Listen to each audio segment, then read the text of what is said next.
A loss against Hibernian here today, but what did you make of your team's performance? Yeah, I was really pleased with the team's performance. First half we were slightly off the pace, but to go down 3-0 at half time was a bit disappointing, but obviously with 10 players at the time, really pleased with the performance in the second half though. Yeah, I mean, talking about that, they scored the early goal to make it 4-0. You know, the heads could go down at that point, but you know, your team really showed a fighting spirit, getting 2 goals and making it really close towards the end there. Yeah, that's what I said to the girls after the game. I said really proud of their endeavour and their work rate and commitment in the second half. You know, to go 4-0 down with 10 players, they could have just easily, you know, the heads could have went right down and thrown the towel in, but they managed to kind of raise their game and scored a couple of goals, and last 10 minutes, you know, if they maybe got another one, it would have been really interesting.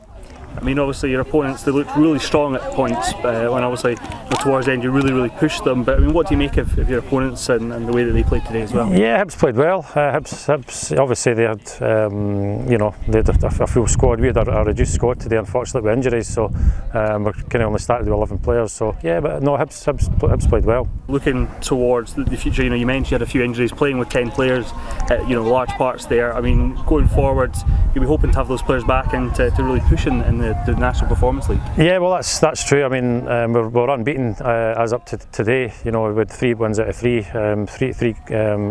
you know, so we had been going well, but it had been just, you know, we're a bit disappointed with the result today.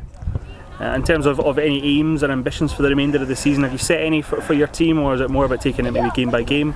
Yeah, well, it's obviously game by game, but I mean, obviously we have had a really good start to the season, so we'd like to think that we could kind of keep pressing on, and you know, we like to think we can compete for the league title. Obviously, we're really disappointed with it today, but I mean, I think kind of circumstances dictated that we did have a slightly weakened team. But you know, we've just got to regroup, and we've got a couple of hard games in the next 2 weeks against Celtic. So we need to regroup at training on Tuesday and get them ready for next week's game.